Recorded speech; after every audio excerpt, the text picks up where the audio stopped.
So for today's video, it's 6 a.m. in the morning here in Malaybalay City, Bukidnon, and I'll show you a day in my life papuntang work.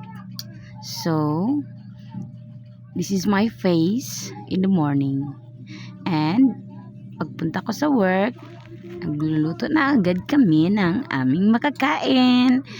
And our dish is fried chicken and pancit. And fast forward, kakain na ang aking mga anak. Yan yung mga boss ko. Yan. Yan yung luto kong pancit at fried chicken. Enjoy eating! And fast forward, nagsuschool na naman ako. Yan. Nabuang na. And then, naglalaro rin ako ng pickleball. And also, nag-umpire. Pauli na ako. Bye!